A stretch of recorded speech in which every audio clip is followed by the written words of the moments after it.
বাবা মানে বাড়ি ফিরে আয়, তোর হাত খরচা আমি দেব।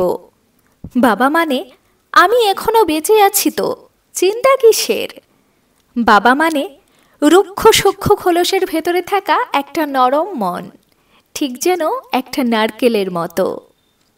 বাবার ঋণ কখনো শোধ করতে যেও না, কারণ সাগরের জল সেচে কখনো শেষ করা যায় না। তাই সবসময় একটাই চেষ্টা রেখো, সেই ছোট্টবেলা থেকে তোমার বাবা তোমাকে যেভাবে আগলে রেখেছেন, তুমি বড় হয়ে তাকেও সেভাবে আগলে রেখো। বাবার কত টাকা, বাবার সম্পদ কত, সেটা ম্যাটার করে না। বাবার উপস্থিতি যথেষ্ট। সমস্ত ঝড়ঝাপটা থেকে আমাদের আগলে রাখেন বাবা নামক বটগাছ। একজন বাবা হলো সেই নোঙর যার উপর তার সন্তানেরা দাঁড়িয়ে থাকে।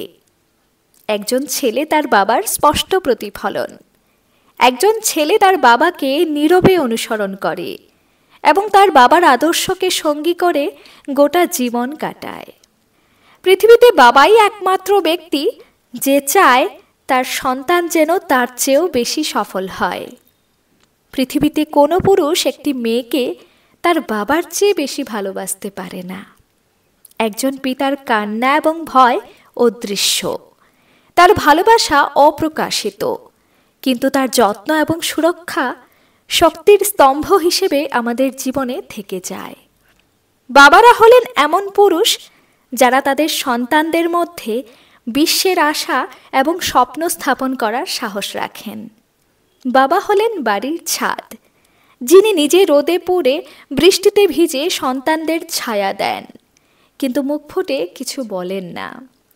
ভালোবাসি না বলেও যিনি নিঃস্বার্থভাবে সারা জীবন ভালোবেসে যান, তিনিই হলেন বাবা। বাবারা হাসেন না, তারা পরিবারের মুখে হাসি ফোটান।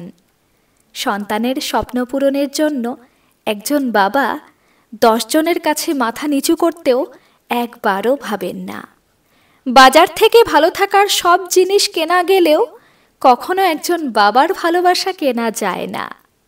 পিতার গুরুত্ব সেই সন্তানের কাছে জানুন যে কখনো পিতার ভালোবাসা পায়নি।